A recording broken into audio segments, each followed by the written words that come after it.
Шановні колеги, ми продовжуємо робочий день. We continue our working day in the UCMC, and the current topic is as follows. At Donbas Media Forum, how the situation in the east of Ukraine has influenced on Ukrainian media space. We have Oleksiy Matsuka, head of NGO Donetsk Institute of Information, Svitlana Yeremenko, who is member of Donbas Media Forum Organization Committee and Executive Director of Pylyp Orlyk Democracy Institute.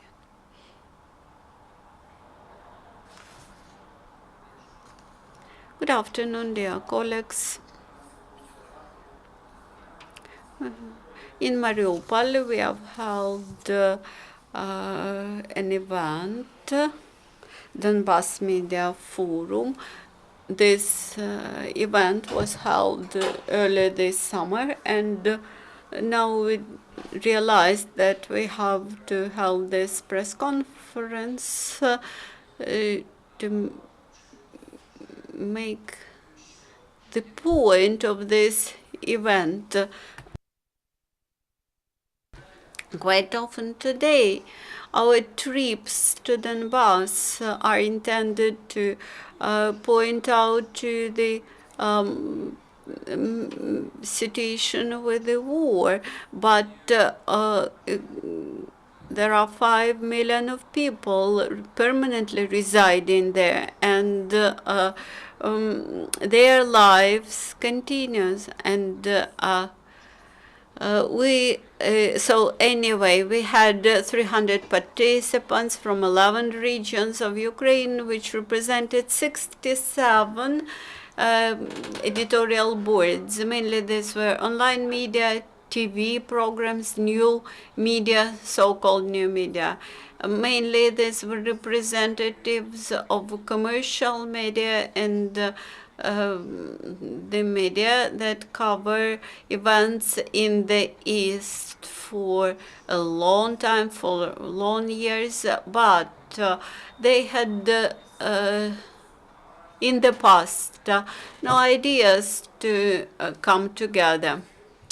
So we have to thank to USAID, Internews, and European Commission in Ukraine for the possibility to organize this event. As for the summary of the forum, in having discussed the situation,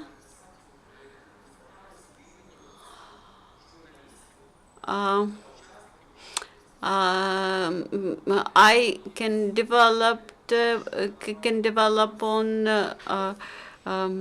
the main conclusions. So first, our our statement was for journalists and mass media representatives to the Ministry of Information, State Committee on Broadcasting and Television, Ministry of Education, and to NGOs.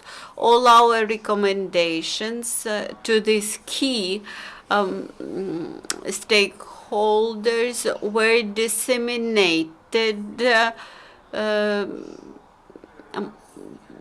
to those organizations, and then we met with them personally and discussed the issue of media awareness in post-Soviet space. Quite often people's opinions are very much polarized, and quite often due to the insufficient level of awareness about the trust or confidence in media. Sometimes people are unable to distinguish between political leaflets and small newspapers. Also, we stated about necessity to separate between propaganda and journalism. You can find all those recommendations on our website, and if you have any ideas or comments as to those recommendations, you may contact us. We are open. As for the ministries and other governmental bodies,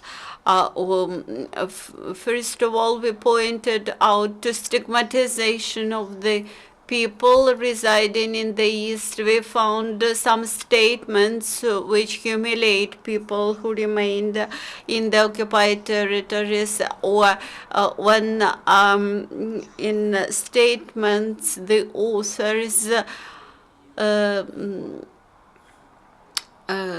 stigmatize or humiliate people who remained in the occupied territories. As for hatred, quite often in central TV channels we observe how the myths and stereotypes are used. We had a very fruitful discussion on this issue, and I believe this may result in positive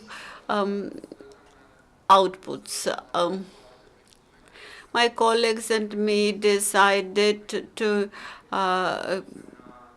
introduce such a document as a strategy for support of journalists in the East.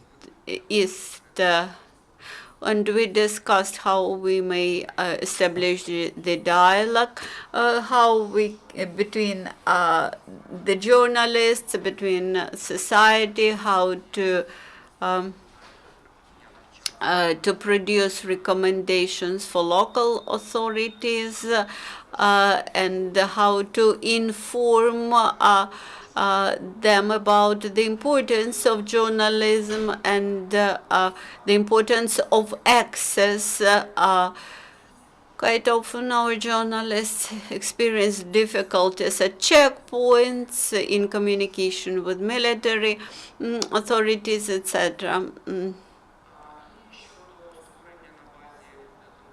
Also, we recommended to establish the communicational and educational point or center based on the Donbas Media Forum organization. We would like to study the challenges, how to overcome propaganda, how to decrease hatred, how to communicate to the authorities that Donbas residents should not be humiliated. Currently, it's very difficult for journalists to work in Donetsk and Lugansk. They experience regular searches. DPR tries to present us as enemies who wishes to become the alternative power. Unfortunately, this phenomena is typical for Ukrainian media space, and we should prevent some manifestations of this phenomena in mainland Ukraine. Thank you for your patience, and I would like to give the floor to Svitlana Yeremenko, who is Executive Director of Pylyp Orlyk Democracy Institute and one of the founders of Donbas Media Forum. Thank you.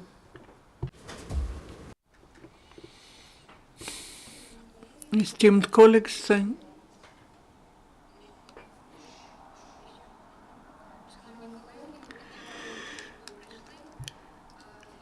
thank you for coming. In fact, Donbas Media Forum is a very important event in life of Ukraine, which was held for the second time. Donbas Media Forum for the first time was held in Kyiv last year, and this year we went to Mariupol.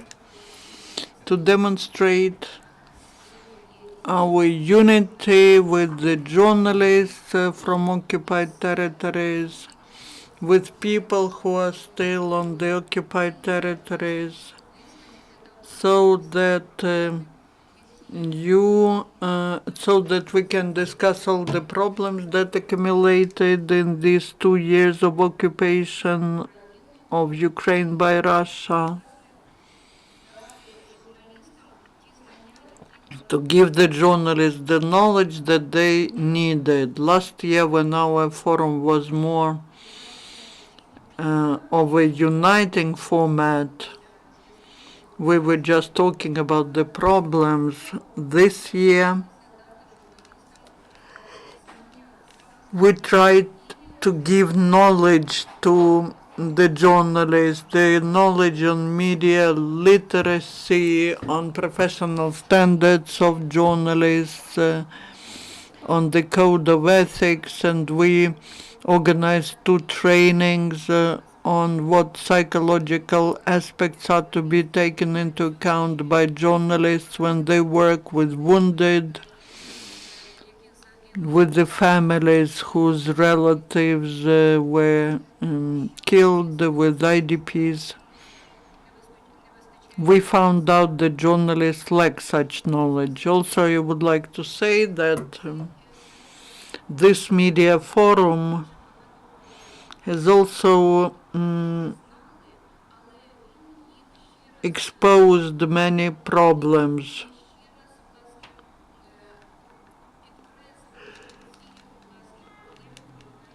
These are the problems which are to be addressed.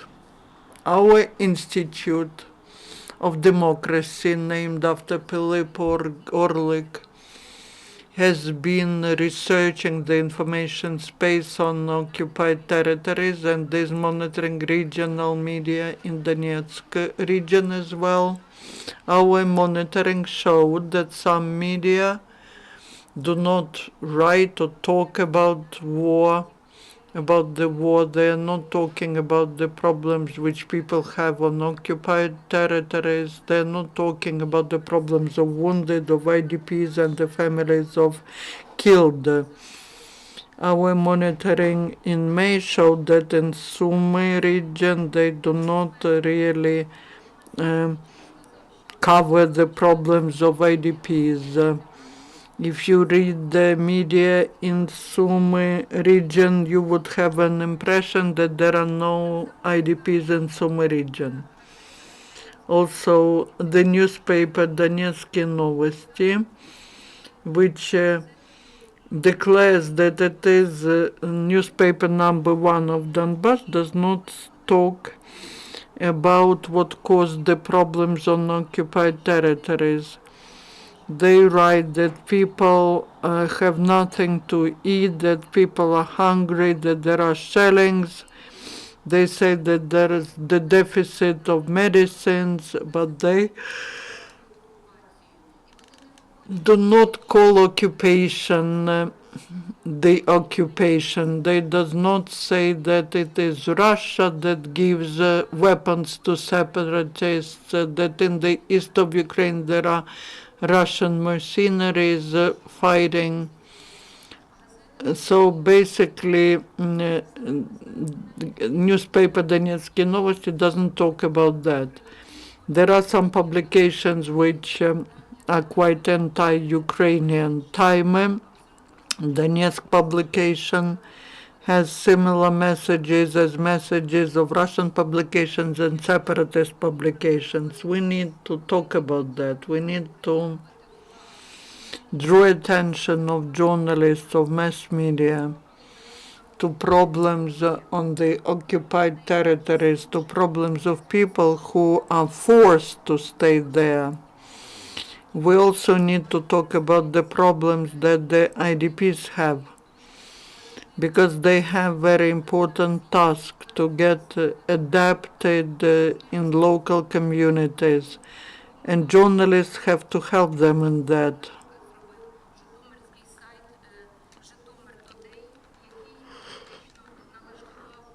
but not like the website Zhytomyr Today, who made Zhytomyr authorities and ITPs become opponents to each other. Also, the newspaper Zhytomyrshchina does not write anything about the problems of wounded, of IDPs, families of killed. And that is Zhytomyr, when 95 brigade is located, where there are so many problems. Also, we need to help the publications and journalists who are on the liberated territories and they have no money to be published because the law was passed on privatization, which means that the state will not help these state publications. How should these mass media on liberated territories survive? Also in gray zone, people do not receive any information, no information at all. There are only Russian TV channels there, and people do not get any information from Ukraine. They are brainwashed by Russian propaganda. We also need to support journalists who had to move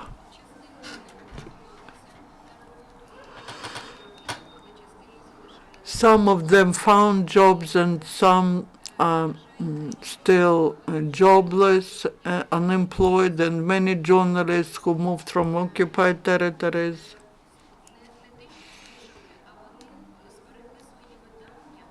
They continue their publications, even like Andriy Degtyarenko from Lugansk, Igor Zot's newspaper Donetsk, that impresses. In Donetsk Media Forum, we were discussing very important issues. In 2 years of occupation, for example, the authorities did very little to give information to occupied territories. Till now, Ukrainian TV channels are not working on occupied territories. Instead, there are 10 news and up to 40 Russian TV channels. You can imagine how brainwashed are our people there.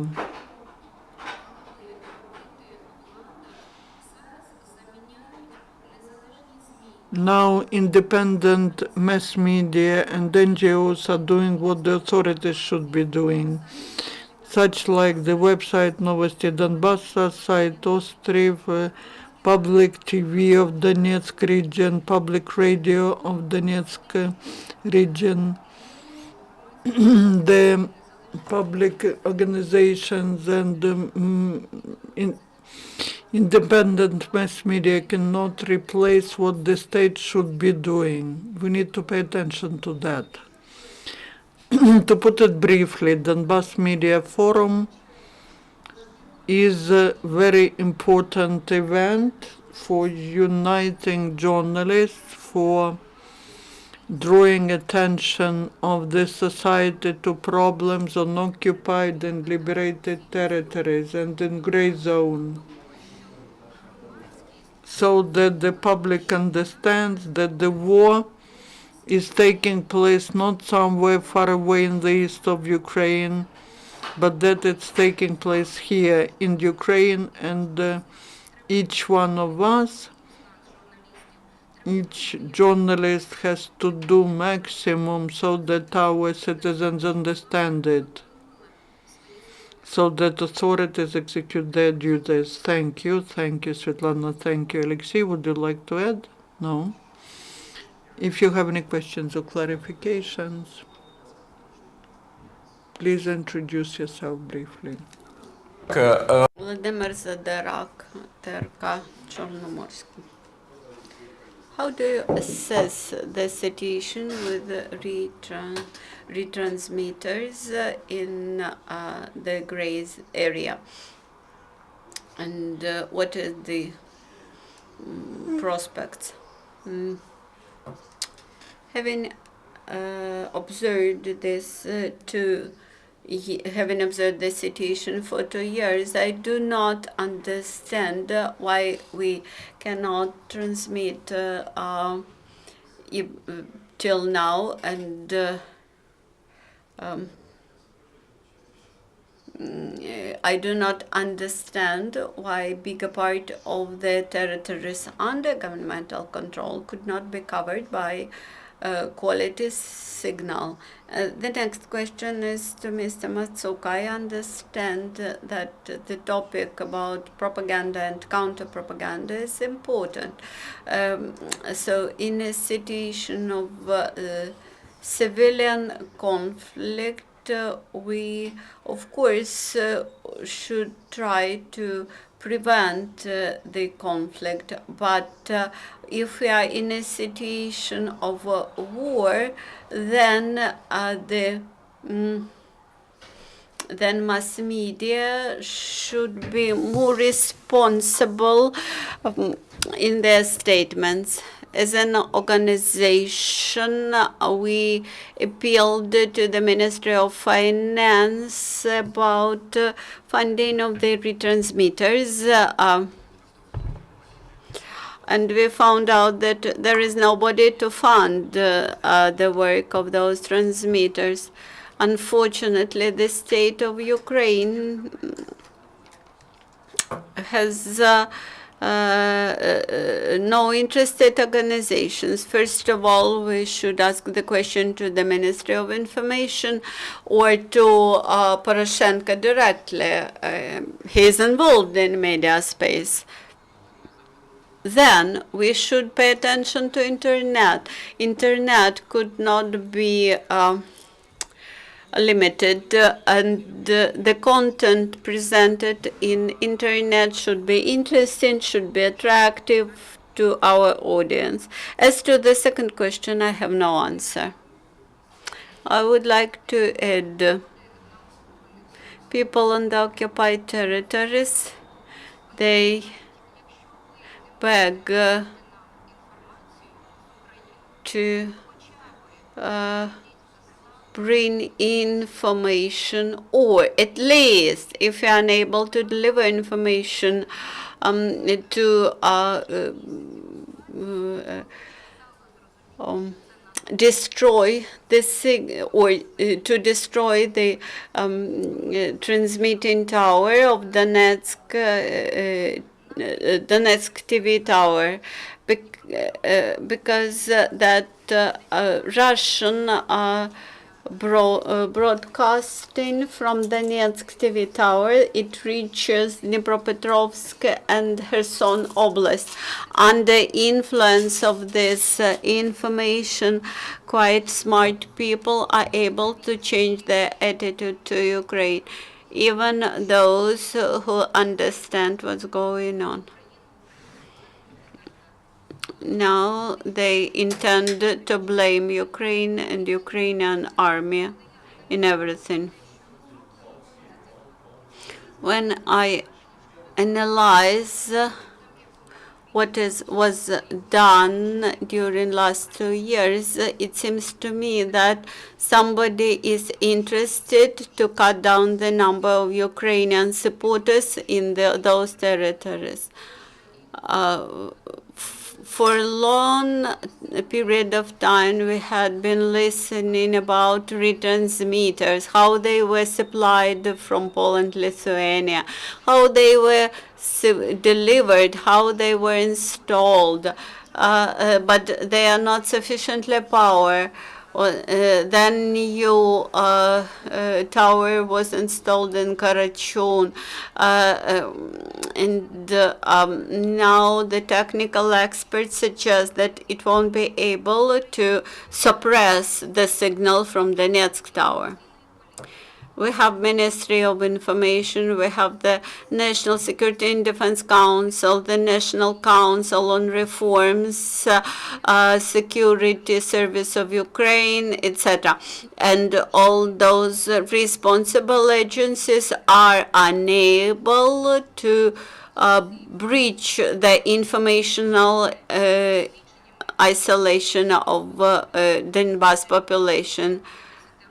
86% of people above 50 years of age, they get information from TVs, and that's why we should not rely on internet.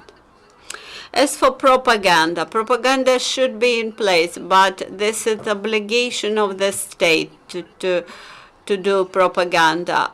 As for journalists, they should tell truth. Analysis carried out by Pylyp Orlyk Democracy Institute shows that there is a lot of fake information, a lot of a lie, which are introduced by FSB. They appear first in internet, then in printed media. We should tell truth.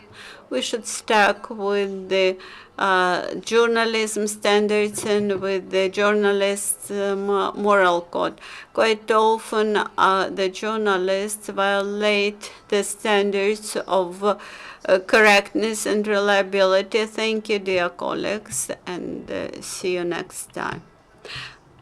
Dear colleagues, the next event will be in some minutes.